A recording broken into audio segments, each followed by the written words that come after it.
I was having one of those ordinary days, the kind where everything seems to flow just as it should. I decided to grab a coffee at the corner cafe before heading to work.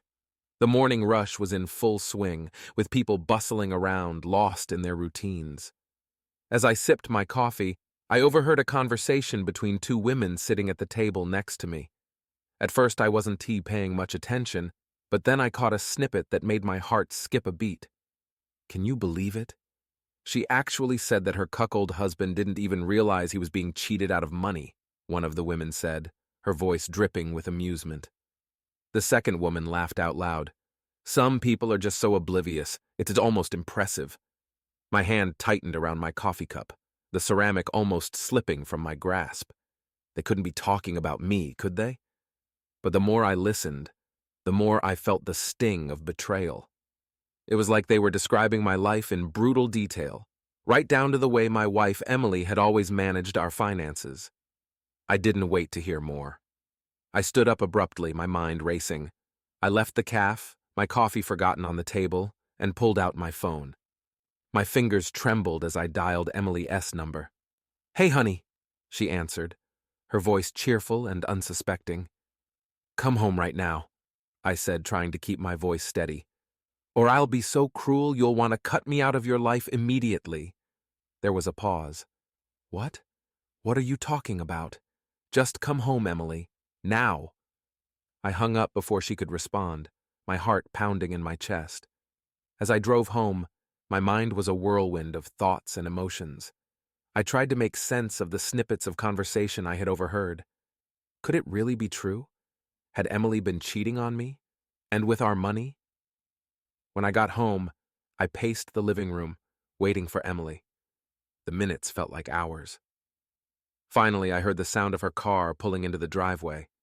She walked in looking confused and a bit worried.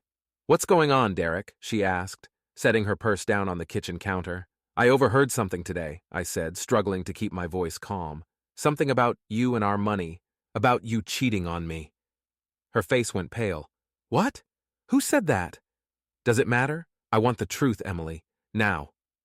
For a moment she just stood there looking at me with wide eyes. Then she took a deep breath and sat down at the kitchen table. "All right, Derek. Let us talk." I sat down across from her, my heart aching with a mix of anger, betrayal, and confusion. This was just the beginning, I realized. The beginning of a story I never thought would be mine. As I sat across from Emily, my mind was reeling. I couldn't believe this was happening. The woman I had loved and trusted was about to reveal the truth that could shatter everything we had built together. She took a deep breath, avoiding my eyes. "Derek, I never wanted to hurt you," she began, her voice trembling. "But I guess I have some things to confess." I leaned forward, my fists clenched on the table. "Just tell me, Emily. How long has this been going on?" Emily looked down at her hands, which were nervously twisting a napkin. "It started about 6 months ago. I met him at the gym. His name is Mark." My heart sank. Mark. A name that would forever be etched into my memory as the symbol of my wife's betrayal. "So you've been seeing him behind my back for 6 months?" I asked, my voice barely above a whisper. She nodded, tears welling up in her eyes. It wasn't supposed to be serious, it just happened. I never meant for it to go this far. "Did you love him?" The question slipped out before I could stop it. I wasn't sure if I was ready to hear the answer. "No," she said quickly. "It was never about love. It was just an escape, a way to feel something different, but it's over now, Derek. I ended it." I felt a flicker of anger ignite in my chest. "And the money? What's this about me being cheated out of money?" Emily's face flushed with shame. "Mark was having financial troubles. He convinced me to lend him some money. I thought I was helping a friend, but what?" I demanded, my patience wearing thin. "But I took it from our savings without telling you," she admitted, her voice breaking. "I am so sorry, Derek. I was going to pay it back, but then things got out of hand." I stood up abruptly, unable to sit still any longer. I paced the kitchen, running my hands through my hair. "So let me get this straight. You cheated on me with some guy from the gym, and then you gave him our money? How could you do this to us, Emily? To me?" She sobbed, burying her face in her hands. I don't know, Derek. I don't know what I was thinking. I was selfish and stupid, but I love you. I never stopped loving you. I stopped pacing and stared at her, my heart torn between anger and the remnants of the love I once felt. Love? You call this love? You betrayed me, Emily. You lied to me every day for 6 months. How am I supposed to believe anything you say now? She looked up at me, her eyes red and puffy. I'll do anything to make this right, Derek. I'll pay back every cent. I'll go to therapy, whatever it takes. Just please, Don, to give up on us. I felt a wave of exhaustion wash over me. This was too much to process. I need time to think, I said finally. I need to figure out what I want to do. Right now I can't even look at you. She nodded, wiping her tears. I understand. Take all the time you need. I left the kitchen, heading upstairs to our bedroom. I shut the door behind me and leaned against it, feeling the weight of the world pressing down on me. Everything I thought I knew about my life, about my marriage, had been turned upside down, and I had no idea where to go from here. This was only the beginning of the emotional betrayal. The real challenge would be deciding what to do next, and how to deal with the heartache and trust issues that would inevitably follow. As I lay down on the bed, I knew one thing for certain: nothing would ever be the same again. The next few days passed in a blur. I took some time off work, claiming I needed to deal with a personal emergency. In reality, I was just trying to wrap my head around what had happened. Emily and I barely spoke. She gave me space, probably sensing that any attempt to talk would only result in more anger and hurt. One evening, I decided to clear my head by going for a long drive. As I cruised through the quiet, dark streets, my mind raced with a mix of memories and questions. How had I missed the signs? Had our entire marriage been a lie? The radio played softly in the background, but I barely heard it over the storm of thoughts in my mind. I ended up at a small park on the edge of town. It was a place Emily and I used to visit often when we first started dating. Sitting on a bench by the pond, I stared at the reflection of the moon on the water, feeling a profound sense of loss. As I sat there, my phone buzzed. I glanced at the screen and saw a text from my best friend, Mike. Hey man, haven't heard from you in a while. Everything okay? I debated whether or not to respond. Mike was the kind of friend who always had my back, but I wasn't sure I was ready to share what I was going through. In the end, I typed a quick reply, not really. Can we meet up? A few minutes later, he replied, Of course. Where are you? I sent him the location of the park, and about 30 minutes later, his car pulled up. Mike got out and walked over, concern etched on his face. Hey, Derek, he said, sitting down next to me. What's going on? I took a deep breath, trying to steady my voice. Emily S. been cheating on me. For 6 months. Mike S. eyes widened in shock. What? Are you serious? I nodded, the lump in my throat making it hard to speak. And that is not all. She gave our money to the guy she was seeing, without telling me. He shook his head, looking out at the pond. Jesus, Derek. I don't even know what to say. I don't either, I admitted. I feel like my whole world has fallen apart. I don't know if I can ever trust her again. Mike was silent for a moment. Then he put a hand on my shoulder. Look, man, I can imagine what you're going through. But I know you. You're one of the strongest people I know. You'll get through this. I managed a weak smile. Thanks, Mike. It means a lot. Have you thought about what you want to do? He asked. Are you going to stay with her? Try to work things out? I don't know, I said honestly. Part of me wants to try and fix things, but another part of me just wants to walk away and never look back. Mike nodded. Whatever you decide, I'll support you. Just know that you don't have to go through this alone. We sat there in silence for a while, the cool night air wrapping around us. It was comforting to have Mike there, even if he didn't have all the answers. Just knowing that someone cared was enough to keep me from feeling completely lost. When I finally got home that night, Emily was sitting on the couch, looking small and defeated. She glanced up at me, her eyes pleading. Did you go out to think? She asked softly. I nodded. I met up with Mike, told him everything. She looked down, her fingers twisting nervously. And what did he say? He's there for me, whatever I decide to do, I replied, sitting down across from her. Emily, I need to know one thing. Why? Why did you do it? She took a deep breath, tears welling up in her eyes. I wish I could give you a simple answer, Derek. I felt like I was missing something in my life, but it was a mistake, a huge mistake. I realize now that what I was missing was you. I took you for granted, and I am so sorry. I rubbed my temples, feeling the weight of her words. I don't know if I can forgive you. Not yet, at least. I understand, she said, her voice barely above a whisper.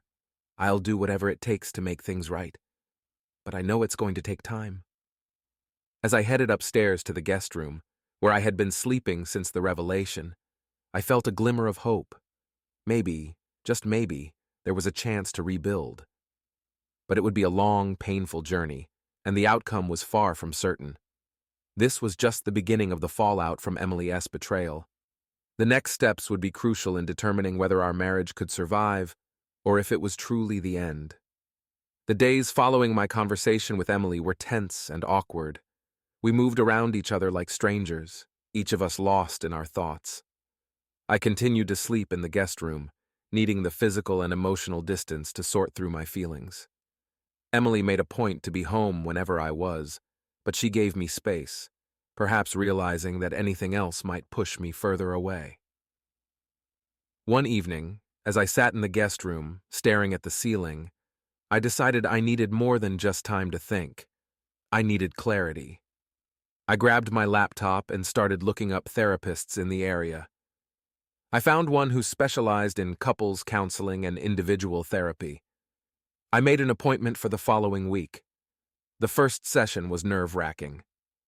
As I walked into the therapist's office, I felt a mix of hope and dread. Dr. Harris, a middle-aged woman with kind eyes, welcomed me and gestured for me to sit. So, Derek, she began, her voice gentle, what brings you here today? I took a deep breath, trying to find the right words. My wife. She cheated on me for 6 months, and she gave our money to the guy she was seeing. Dr. Harris nodded, her expression sympathetic. That must be incredibly painful. How are you coping with everything? I don't know, I admitted. I feel like my whole world has been turned upside down. I don't know if I can ever trust her again. Trust is a fundamental part of any relationship, she said. When it is broken, it can be very difficult to repair. But it's not impossible. Have you and your wife discussed what happened? We've talked a bit, I said. She has apologized and said she wants to make things right. But I'm not sure if I can move past this. Dr. Harris leaned forward slightly. It's important to take things one step at a time. Healing from this kind of betrayal will take time, patience, and a lot of work from both of you. Would you be open to couples counseling as well? I hesitated. The idea of sitting in a room with Emily, discussing our problems with a stranger, felt daunting. But I also knew that if there was any chance of saving our marriage, we needed help. Yes, I said finally. I think that might be a good idea. We scheduled a couples session for the following week. As I left the therapist's office, I felt a small sense of relief. It wasn't much, but it was a step forward. That evening, I sat down with Emily at the kitchen table. I've started seeing a therapist, I told her. I think we should do couples counseling too. She looked at me, her eyes filled with a mix of hope and apprehension. I'd like that, Derek. I'll do whatever it takes. The week leading up to our first couples session was a mixture of tension and tentative attempts at normalcy. We tried to have dinner together, talked about mundane things like work and errands, but there was always an undercurrent of unresolved pain and mistrust. When the day of the session arrived, we walked into Dr. Harris's office together. She greeted us warmly and invited us to sit. So, Derek and Emily, she began, I understand there has been a significant breach of trust in your relationship. Today, we're going to start the process of addressing that and finding a way to move forward. Emily looked at me, her eyes filled with tears. I am so sorry, Derek. I know I have hurt you deeply. I want to make things right. I'll do whatever it takes to earn back your trust. I appreciate that, Emily, I said, my voice strained.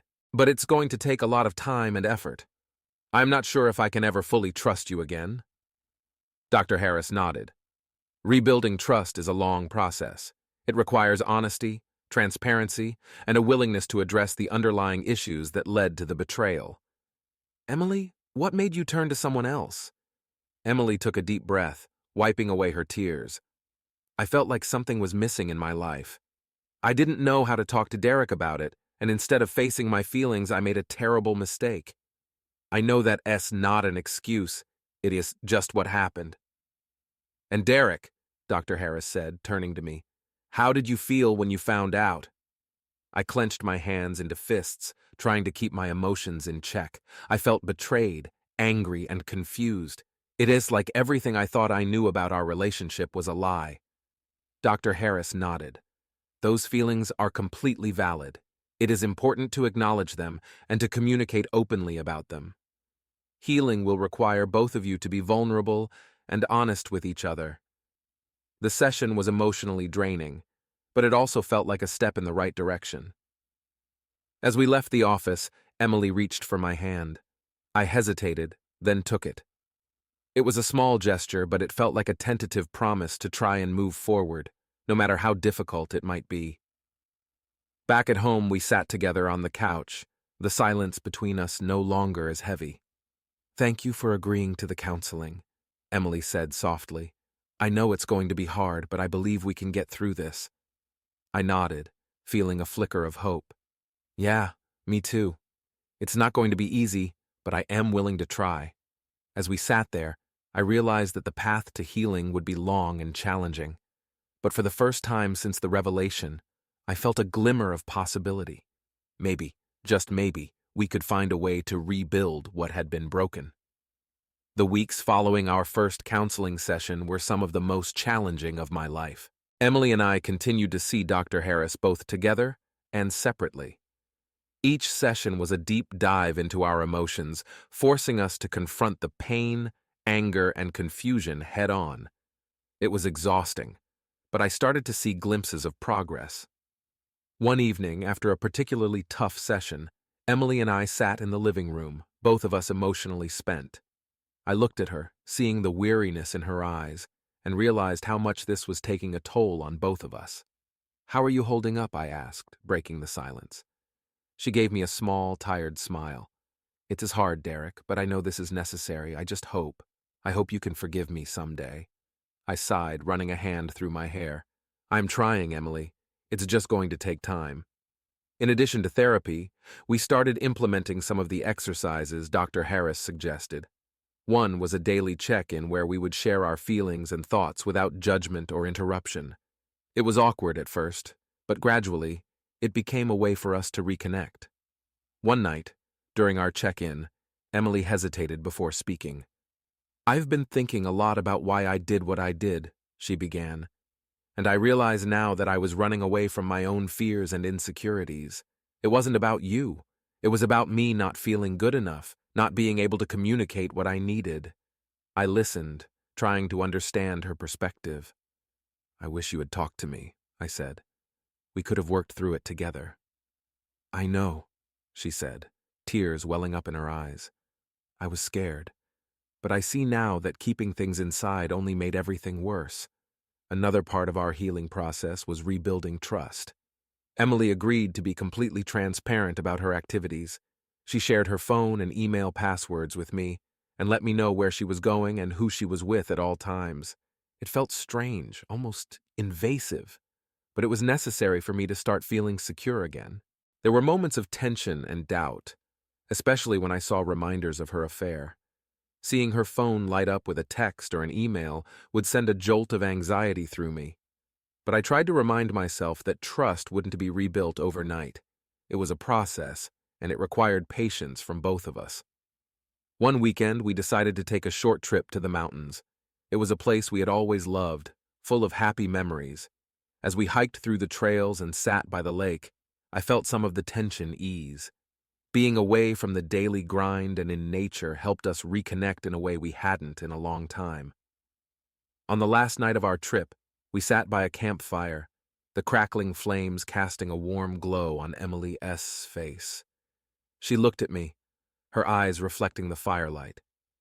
"Derek, I know I don't deserve it, but I'm asking you to give me another chance. I want to rebuild our marriage and make it stronger than before. I stared into the fire, the flames dancing as if mirroring the turmoil inside me. I want to believe that we can get through this, I said slowly, but it's going to take a lot of time and effort from both of us. She nodded, her expression resolute. I am willing to do whatever it takes. I love you, Derek, and I am committed to making things right. We sat in silence for a while, the only sounds the crackling of the fire and the distant calls of nocturnal animals. Despite everything, there was a small part of me that still loved Emily, that still wanted to believe in us. As we packed up the next day and headed back home, I felt a cautious optimism. The road ahead would be long and fraught with challenges, but for the first time in a while, I felt like we might just have a chance. Back at home, life resumed its complicated dance. We continued our counseling sessions and daily check-ins, slowly rebuilding the foundation of our relationship.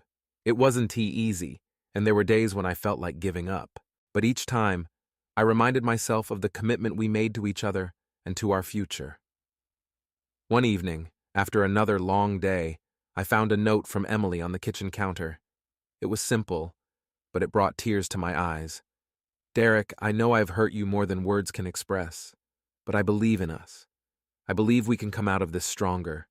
Thank you for giving me a chance to prove it. I love you. Emily. As I read the note, I felt a flicker of hope. It wouldn't be easy, and there were no guarantees. But as long as we were both willing to put in the effort, there was a possibility of healing and a chance at a future together. The journey was far from over, but for the first time I felt like we were on the right path. The struggle to rebuild our marriage would continue, but with each step forward, we were slowly finding our way back to each other. Despite the progress Emily and I were making, there were still moments of intense doubt and temptation. Every time I saw a text message or email on her phone, a wave of anxiety would wash over me. I constantly battled with the urge to check her messages, even though she had given me full access to her devices. The trust that had been shattered was being slowly rebuilt, but it was fragile, and any misstep could send it crumbling down again. One Friday night, I went out with Mike and some other friends to a bar we used to frequent. It was the first time I had gone out without Emily since everything happened, and I was looking forward to just relaxing and having a good time. The bar was packed, the music was loud, and for the first time in a while, I felt a sense of normalcy. We found a table in the corner and ordered a round of drinks. As we talked and laughed, I felt some of the tension begin to melt away. It was good to be surrounded by friends who cared about me, who wanted to see me happy. About an hour in, I noticed a woman at the bar who kept glancing in my direction. She was attractive, with long, dark hair and a confident smile. I tried to ignore her, but every time I looked up, she was staring at me. Finally, she walked over to our table. "Hi," she said, her voice smooth and inviting. "Mind if I join you?" Mike raised an eyebrow, glancing at me for a cue. I shrugged, not wanting to be rude. "Sure, why not?" She pulled up a chair and introduced herself as Sarah. As the conversation flowed, I learned she was recently divorced and was out celebrating her newfound freedom. She was charming and flirtatious, and it didn't take long for me to feel a spark of attraction. "Can I buy you a drink?" she asked, leaning in closer. I hesitated. The temptation was strong, but I knew what was at stake. "I appreciate it, but I should probably head home soon." She pouted playfully. "Come on, just one drink. It's not like you were married or anything, right?" The question hit me like a punch. I realized she had noticed my empty ring finger. I had taken my wedding ring off after Emily's betrayal and had yet to put it back on. I felt a pang of guilt. "Actually, I am," I said, my voice firmer than I expected. "And I'm trying to work things out with my wife." Sarah's smile faltered for a moment, but she quickly recovered. "Well, that's too bad. If you change your mind, you know where to find me." As she walked away, Mike clapped me on the shoulder. "Good call, man. You don't need that kind of complication right now." I nodded, feeling a mix of relief and regret. The temptation had been real, and it had been strong, but I had made the right choice. I needed to stay focused on my commitment to Emily and our efforts to rebuild our marriage. When I got home, Emily was waiting up for me, a book in her lap. She looked up as I walked in, a mixture of curiosity and anxiety in her eyes. "How was your night?" "It was good," I said, sitting down next to her. "Saw some old friends, had a few drinks." She hesitated, then asked, "Did anything happen?" I looked into her eyes, seeing the fear and vulnerability there. "A woman tried to hit on me," I said honestly, "but I told her I was married and that I was working things out with you." Emily's eyes filled with tears. "Thank you for being honest with me, Derek. It means a lot." I took her hand, squeezing it gently. "We are in this together, Emily. I am committed to making this work." That night, as we lay in bed, I thought about the choice I had made. It hadn't been easy, but it felt right. Every day was a struggle, a constant battle between doubt and trust, between hurt and hope. But as long as we both kept fighting, there was a chance for us to rebuild what had been broken. The following week, during one of our sessions with Dr. Harris, I brought up the incident at the bar. I was tempted, I admitted, but I chose not to act on it. I want to be honest about my feelings and struggles. Dr. Harris nodded approvingly. Temptation is a normal part of life, especially after such a significant breach of trust. It's important to acknowledge it and to make conscious choices that align with your values and commitments. Emily squeezed my hand, her eyes shining with gratitude. "Thank you for being honest, Derek. I know this isn't easy for you." "It's not," I agreed. "But I'm willing to do whatever it takes to rebuild our marriage."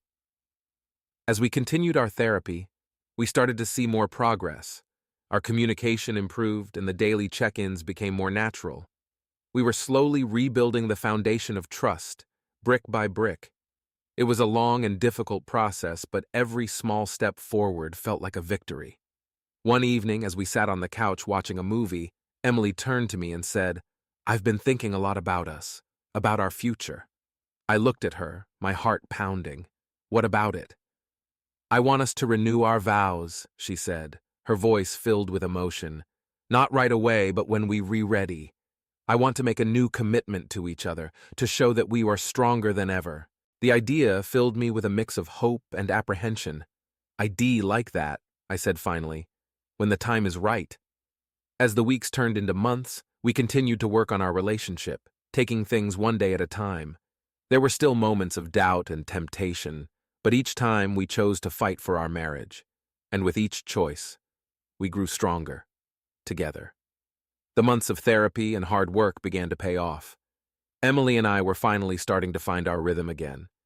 The daily check-ins became a time of genuine connection, and our communication improved significantly.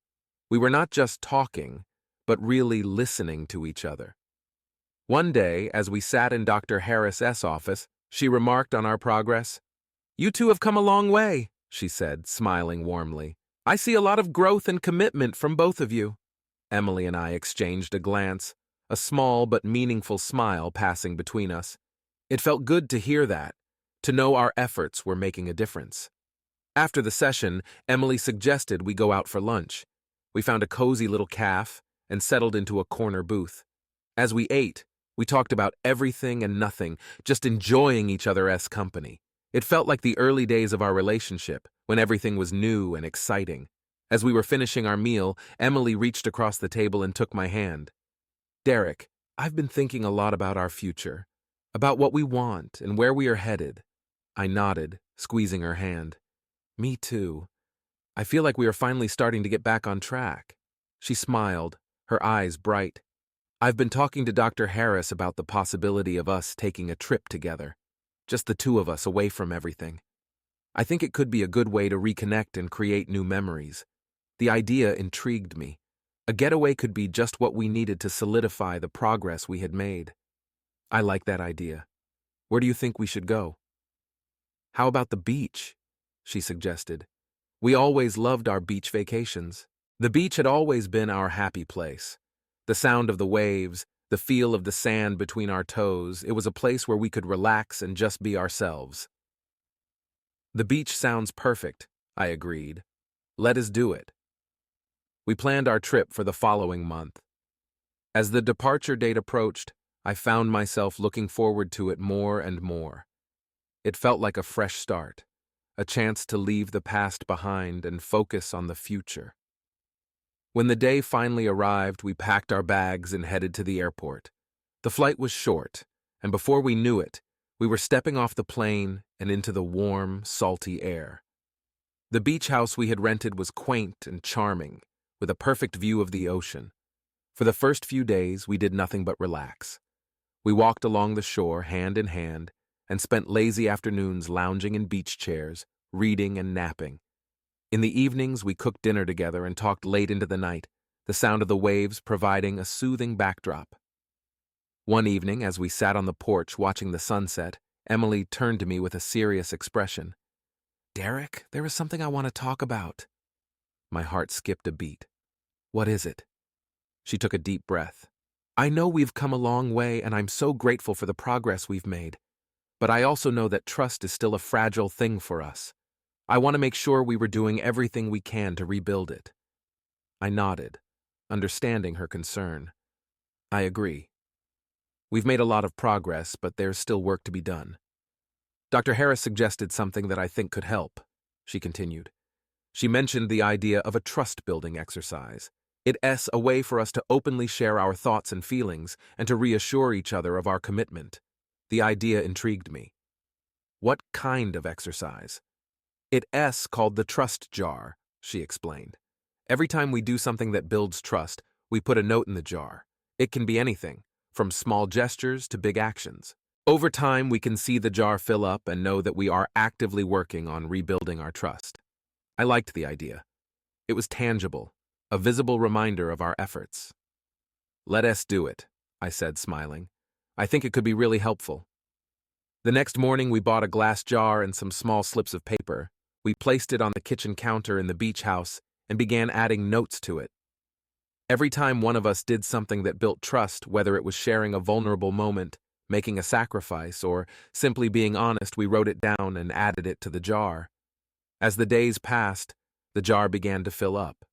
It was a small thing, but it made a big difference. Each note was a step forward, a reminder of our commitment to each other. One night, as we sat on the porch with the jar between us, Emily looked at me with tears in her eyes.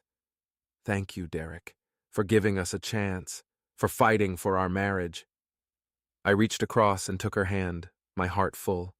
"Thank you, Emily, for being willing to change, to work through this with me. I love you.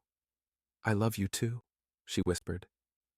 The beach trip turned out to be exactly what we needed. It wasn't just a vacation, it was a turning point. We came back home feeling closer than ever, more determined to keep building on the progress we had made. The trust jar became a permanent fixture in our home. Over time, it filled with hundreds of notes, each one a testament to our efforts and our love. It wasn't always easy, and there were still moments of doubt and struggle, but we faced them together. As we moved forward, we continued to grow and heal. We renewed our vows in a small, intimate ceremony on our anniversary, surrounded by close friends and family. It was a celebration of our journey, of the strength and resilience we had found in each other. In the end, the betrayal that had once seemed insurmountable became a part of our story, a chapter that made us stronger. We had faced the darkness and come out the other side, more connected and committed than ever. And as I looked at Emily, my heart full of love and gratitude, I knew that we had not just survived, we had thrived, together. After returning from our beach trip, Emily and I settled back into our routine, but with a renewed sense of purpose and connection. The trust jar continued to fill, a constant reminder of our efforts and commitment to each other. Life began to feel more stable, more secure, as we moved forward together. One evening, a few months after our vow renewal, Emily and I were sitting on the couch, sharing a quiet moment after dinner. She was reading a book and I was scrolling through my phone when a message from Mike popped up. "Hey man, we should catch up soon. How about dinner this weekend?" I glanced at Emily. "Mike wants to have dinner this weekend. Do you feel up for it?" She looked up from her book and smiled. "Sure, that sounds nice. It's been a while since we've seen him." We made plans to meet Mike and his girlfriend Jessica at a new restaurant in town. When the evening arrived, we dressed up and headed out. The restaurant was cozy and elegant, with dim lighting and a warm atmosphere. We found Mike and Jessica already seated at a corner table, and after exchanging greetings, we settled in for a pleasant evening. As the night progressed, we laughed and shared stories, enjoying the good food and great company. At one point, Mike excused himself to use the restroom and Jessica leaned in, her eyes sparkling with excitement. "Actually, there's something we wanted to tell you," she said, glancing at Mike as he returned. "We re-engaged." Emily and I gasped in delight. "Congratulations!" we exclaimed in unison. Mike grinned, holding up Jessica's hand to show off the beautiful engagement ring. "Thanks, guys." "We are really excited," he said, beaming. "We wanted you to be the first to know." We spent the rest of the evening celebrating their engagement, toasting to their future happiness. As we left the restaurant, Emily and I walked hand in hand, feeling the warmth of the evening lingering around us. "That was wonderful news," Emily said, her eyes shining. "I am so happy for them." "Me too," I agreed. "They deserve all the happiness in the world." A few days later, as I was sorting through some old papers in our home office, I came across the box that held our original wedding photos. I opened it and started flipping through the pictures, memories of our special day flooding back. Emily walked in and saw me looking at the photos. "Those were good times," she said softly, sitting down next to me. I nodded, a smile tugging at my lips. "Yeah, they were. We've been through a lot since then, but I wouldn't trade those memories for anything." We spent the next hour going through the photos together, reminiscing about the past and reflecting on how far we had come. It was a bittersweet reminder of the journey we had been on, but it also filled me with a sense of hope and gratitude for our future. Later that night, as we lay in bed, I found myself thinking about Mike and Jessica's engagement. It brought back memories of when I had proposed to Emily and how much that moment had meant to both of us. An idea began to form in my mind, one that filled me with excitement and anticipation. The next morning, I decided to act on my idea. I called Dr. Harris and explained my plan, seeking her advice and guidance. She listened carefully, then offered her support and encouragement. "That sounds like a beautiful idea, Derek. I think it could be a powerful step in your healing journey and a reaffirmation of your commitment to each other." With her encouragement, I began to make plans. I wanted to surprise Emily with a proposal, a way to renew our commitment and celebrate our love. I decided to recreate our first date, which had been a picnic in the park. It was simple, but it held a special place in both our hearts. Over the next week, I secretly gathered everything I needed for the picnic. I made sure to include all of Emily's favorite foods and drinks, and even found a small, beautifully decorated cake to celebrate the occasion. I arranged for a friend to set up the picnic spot ahead of time, ensuring everything would be perfect. On the day of the picnic, I told Emily I had a surprise planned and asked her to dress casually. We drove to the park, and as we walked towards the designated spot, I could see the curiosity and excitement in her eyes. When we arrived at the picnic setup, she gasped in delight. "Derek, this is amazing! You recreated our first date!" she exclaimed, her eyes shining with happiness. I smiled, feeling a rush of love and pride. I wanted to do something special for us, to remind us of where we started and how far we have come. We spent the afternoon enjoying the picnic, reminiscing about our first date and talking about our journey together. As the sun began to set, casting a warm golden glow over the park, I took Emily's hand and led her to a spot overlooking the lake. "Emily," I began, my heart pounding with emotion. "These past months have been some of the most challenging of our lives, but through it all, I've realized just how much I love you and how much I want to spend the rest of my life with you. I want to recommit to you, to us, and to our future together." I reached into my pocket and pulled out a small box, opening it to reveal a beautiful new ring. "Will you marry me again, Emily? Will you continue this journey with me, as my wife and my partner?" Tears streamed down her face as she nodded, her voice choked with emotion. "Yes, Derek. 1,000 times. Yes." I slipped the ring onto her finger and we embraced, feeling the weight of the past lifting as we looked forward to the future. The sunset painted the sky in vibrant hues of orange and pink, a perfect backdrop for our moment of renewed commitment. As we stood there, holding each other, I knew that our journey was far from over. There would still be challenges and obstacles to overcome, but I was confident that we could face them together. Our love had been tested and had emerged stronger, and I was ready to embrace whatever the future held, hand in hand with Emily. Our re-engagement brought a renewed sense of joy and purpose to our lives. Emily and I were more connected than ever, and our friends and family could see the difference. We decided to have a small celebration to mark our renewed commitment, inviting only our closest friends and family. The day of the celebration was filled with excitement and nervous anticipation. We chose to host it at our home, transforming the backyard into a beautiful, intimate space with twinkling fairy lights, lanterns, and fresh flowers. It felt magical, a perfect setting to celebrate our journey and future. As our guests began to arrive, there was an air of warmth and love. Mike and Jessica were among the first to arrive, bringing a bottle of champagne and big smiles. "You two look happier than I have ever seen you," Mike said, clapping me on the shoulder. "I'm really proud of you both." "Thanks, Mike," I said, feeling a swell of gratitude. We couldn't have done it without the support of friends like you. The celebration continued as more friends and family arrived. Everyone mingled, enjoying the food, drinks, and the festive atmosphere. There was laughter, stories, and a sense of community that made the evening even more special. At one point, Emily and I stood up to make a toast. I tapped my glass to get everyone's attention, and the chatter slowly died down. "First of all, we want to thank you all for being here tonight," I began, looking around at the faces of those who had supported us through our journey. "This evening is not just a celebration of our renewed commitment to each other, but also a celebration of the love and support you've shown us. We wouldn't be here without you." Emily smiled, her eyes glistening with tears. "We've been through a lot, and we've come out stronger on the other side. We are so grateful for the second chance we've been given, and we were excited to continue building our future together."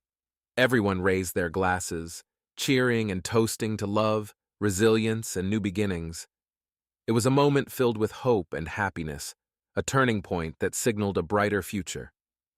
As the evening wore on, I found myself in a quiet corner of the garden, reflecting on the journey that had brought us here. Emily joined me, slipping her hand into mine. "Can you believe how far we've come?" she asked softly. I squeezed her hand, feeling a rush of love. Sometimes it feels like a dream, but it's real, and it is ours. She leaned her head on my shoulder, and we stood there in comfortable silence, watching the guests enjoy the evening. It felt like the closing of one chapter and the beginning of another, filled with possibilities and new adventures. Over the next few weeks, life settled into a new rhythm. Our renewed commitment gave us a sense of stability and purpose. We continued to attend therapy sessions with Dr. Harris, focusing on maintaining the progress we had made and addressing any lingering issues. One evening, as we were cleaning up after dinner, Emily turned to me with a thoughtful expression. "I've been thinking about something." I looked at her, curious. "What's on your mind?" "I want to start a family," she said, her voice filled with both excitement and apprehension. "I know it's a big step, and I understand if you're not ready yet, but it is something I've been thinking about a lot."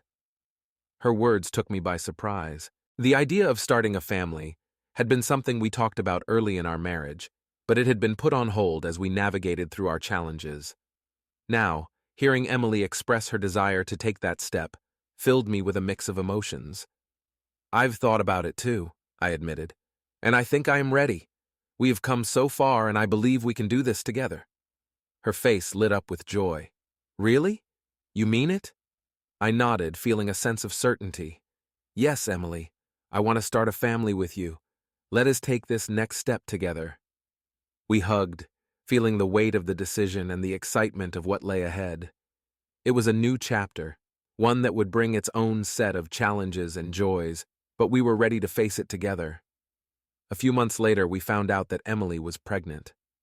The news filled us with an overwhelming sense of happiness and anticipation. We shared the news with our friends and family, who celebrated with us, showering us with love and support. As Emily's pregnancy progressed, we prepared for the arrival of our baby. We turned the guest room into a nursery, painting the walls a soft, calming color and filling it with baby furniture and toys. It was a labor of love, a tangible expression of our hopes and dreams for our growing family. The day our baby was born was one of the most beautiful and emotional days of our lives. Holding our child in my arms, I felt a profound sense of love and responsibility. Emily and I looked at each other, tears of joy streaming down our faces. "We did it," she whispered. "We've come so far." "Yes, we have," I replied, my heart full. "And this is just the beginning." Our baby brought a new dimension to our lives, filling our home with laughter, sleepless nights, and countless precious moments. Parenthood was challenging, but it also brought us closer together, deepening our bond and strengthening our commitment. As the years went by, we continued to navigate the ups and downs of life, always supporting each other and growing together.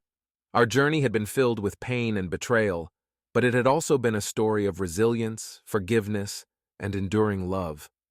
Looking back, I realized that the challenges we faced had shaped us into the couple we were. We had learned to communicate, to trust, and to love each other in deeper ways. Our story was not perfect, but it was ours, and it was beautiful in its own unique way. As I watched Emily play with our child in the backyard one sunny afternoon, I felt a deep sense of contentment.